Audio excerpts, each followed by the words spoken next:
할렐루야. 사무엘하 7장 말씀 함께 나누겠습니다. 사무엘하 7장은 다윗이 하나님 앞에 간구해서 하나님의 성전을 짓겠다라고 하는 말씀인데, 다윗의 이 간구에 대해서 하나님께서 다윗에게 축복해 주시는, 그리고 또한 미래에 일어날 것들을 그 묵시를 다윗에게 보여주시면서 다윗과 언약을 더 든든히 세우시는 그 모습을 볼 수 있습니다. 우리도 늘 하나님 앞에 이 믿음을 지키고 하나님께서 우리에게 약속하신 것을 변치 않으신다라는 것을 알아야 합니다. 우리가 변하지 하나님 변하지 않습니다. 그러니까 우리가 하나님을 붙잡으면 하나님 우리를 놓치지 않는다는 사실을 아시고 늘 믿음을 지키시길 바랍니다. 7장 1절에 여호와께서 사방의 모든 대적을 파하여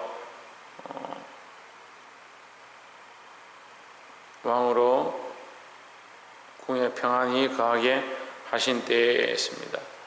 다윗이 궁에 평안히 거하는 것이 누구의 은혜냐? 여호와께서 이렇게 시작합니다.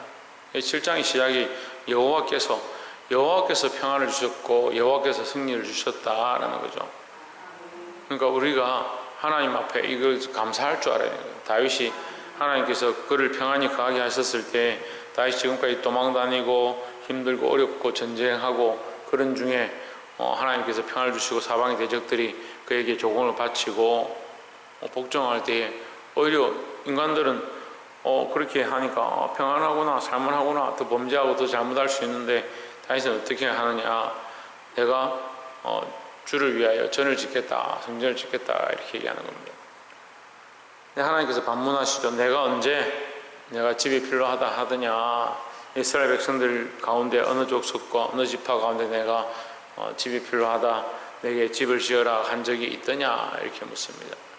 하지만 하나님의 이 질문과 반문은 나단을 통해서 말씀하시지만, 이 질문과 반문은 다윗을 책망하는 것이 아니고 다윗의 그러한 모습을 칭찬하는 겁니다. 어느 누구도 지금까지 나에게 집을 지어주겠다, 나를 위한 생각들을 하고 하나님을 위한 마음을 가진 자가 없었단 말이죠. 그 말은 어느 지파가에게 내가 지어달라 하더냐라고 묻는 것은, 반대로 어느 지파도 나에게 지어주겠다라고 한 자가 없다, 지금까지 아무도 나에게 그런 말을 한 자가 없다. 다시 말하면 다윗의 이 말이 놀라운 신앙의 고백이다 라는 거죠. 예수님께서 이방 여인을 만나서 그 여인이 내 아들 고쳐주소서 하니까 내가 이스라엘을 위하여 보낸 바 되었지, 이방인에게 필요 없다. 주인의 음식을, 자식의 음식을 개에게 주는 법이 있느냐, 그렇게 얘기하니까 그 여인이 뭐라고 합니까? 개도 주인의 상에 떨어지는 부스러기를 먹나이다, 이렇게 얘기합니다. 예수님께서 이스라엘에서 이런 믿음을 찾아본 적이 없다, 이렇게 말씀하시죠. 이런 믿음이 없다는 거죠. 이런 믿음이. 하나님께서 지금 다윗을 그렇게 칭찬하시는 거야. 내가 이런 믿음을 찾아본 적이 없다. 내가 언제 집을 지어달라 했느냐? 하지만 나를 생각하고 내가 평안함을 줬더니 여호와께서 행하셨음을 인정하고 하나님을 생각한다는 거죠. 우리의 믿음이 자라가고 우리가 신앙이 깊어질수록 하나님을 생각해야 된다는 겁니다. 그래서 우리가 이 찬양의 원리를 늘 얘기하는데요, 하나님께서 우리에게 주신 모든 것들이 하나님의 은혜다. 그러니까 우리 삶에 있는 모든 것이 하나님의 은혜다. 이미 우리는 하나님이 주시는 놀라운 은혜와 축복을 이미 받았다라는 거죠. 그걸 받았으니까 우리가 뭘 해야 합니까? 이게 찬양의 원리예요. 하나님 이미 우리에게 주셨습니다. 하나님 주셔서 우리가 하는 게 아니고 이미 주셨습니다. 주실 것이기 때문에 하는 게 아니라 이미 주셨습니다. 주셨으니 어떻게 합니까? 그걸 감사하고 하나님께 영광을 돌리고 찬양하는 거죠. 하나님의 이름을 높이는 거죠. 그럼 하나님 우리에게 뭘 주십니까? 위로와 평안과 은혜를 더하시고, 또한 그것을 더 충만하게 은혜 위에 은혜를 더하십니다. 또 그것뿐입니까? 우리가 하나님의 이름을 높일 때 하나님 우리에게 응답하시고 갚으신다는 거죠. 그것이 찬양의 원리입니다. 찬양은 그냥 단순히 우리가 하나님을 높이고 이름을 부르기만 하면 끝나는 것이 아니고, 하나님이 이미 우리에게 주셨기 때문에 우리가 그것에 대한 감사의 표현이고, 또한 하나님께서 그것에 응답하시고, 그 응답하심이 풍성해서 또한 우리가 하나님을 찬양하고, 그 찬양이 입에서 끊이지 않는 거죠.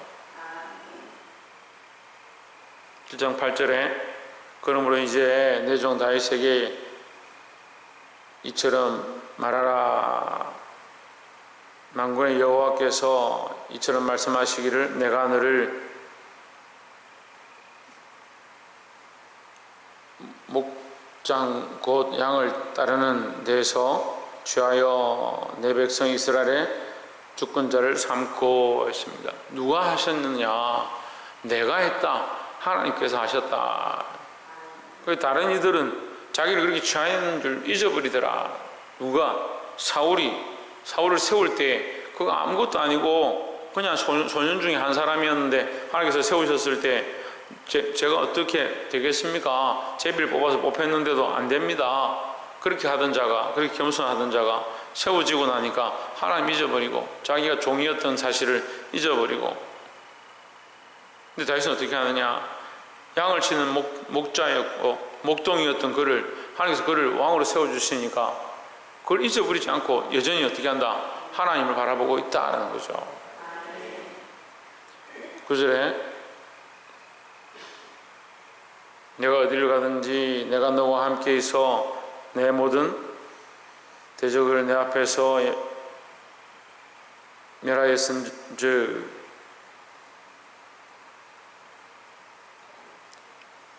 세상에서 존귀한 자의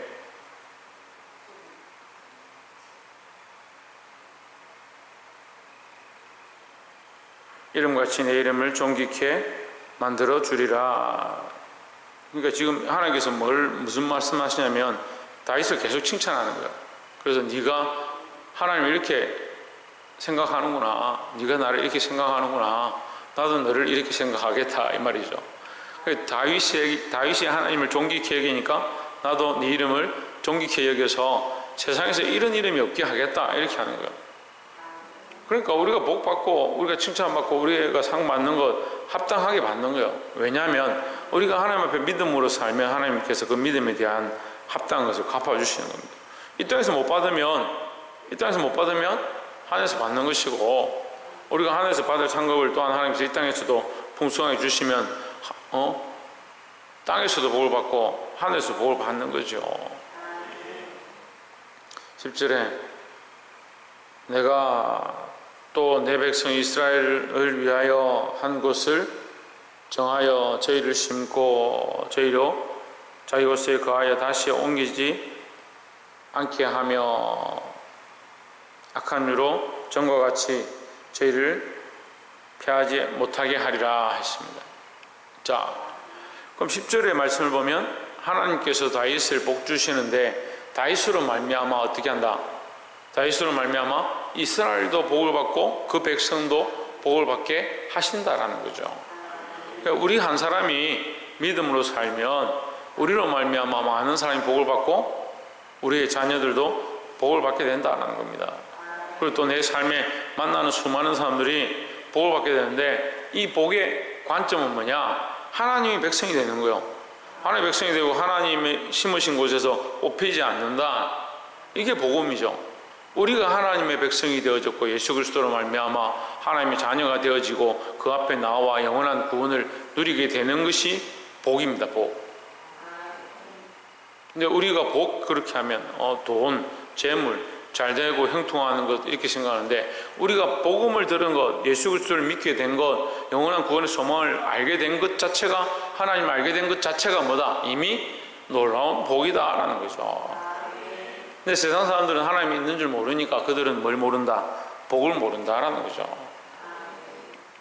이들이 백성 되어지게 되는 것, 이스라엘 백성을 심고 누구도 뽑지 못하게 할 것이다. 이것이 이미 뭐다? 하나님 주신 크신 약속의 복이다. 또한 14절에 보시면 나는 그 아비가 되고 그는 내 아들이 되리니 저가 만일 죄를 범하면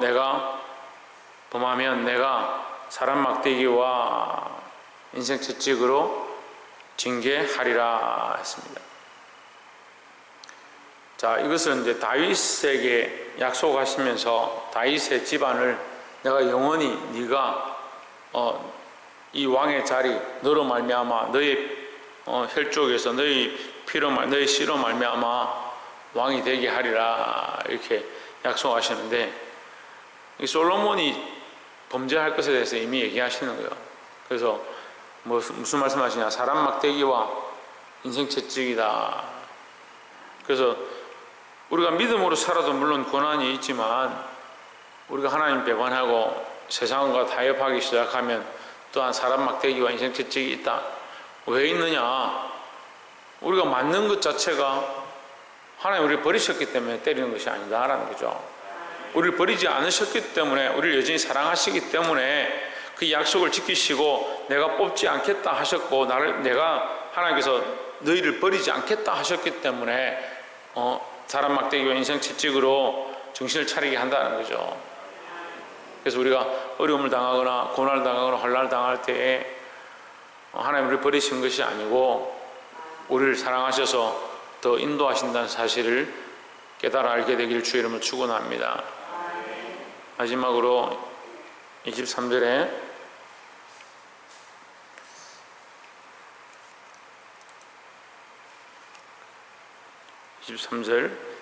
땅에 어느 한 나라가 주의 백성 이스라엘과 같으리까 하나님의 가서 구속하사 자기 백성을 삼아 주의 명성을 내시며 저희를 위하여 큰 일을 주의 땅을 위하여 두려운 일을 애국과 열국과 그 신들에게서 구속하신 백성 앞에서 행하셔 싸우며 24절에 주께서 주의 백성 이스라엘을 세우사 영원히 주의 백성을 삼으셔 싸우니 여호와의 주께서 저희 하나님이 되셨나이다.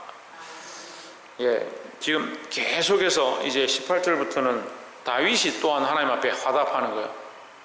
18절부터 계속 하나님 앞에 화답하는 겁니다. 하나님께서, 주께서, 그래서 여기 제일 많이 나는 단어가 뭐냐? 주께서, 여호와께서입니다. 그러니까 돌려드릴 때, 우리가 영광을 돌려드릴 때 기억해야 될 것은 내가 이렇게 했습니다 아닙니다. 하나님께서 하셨습니다, 주께서 하셨습니다 하는 거죠.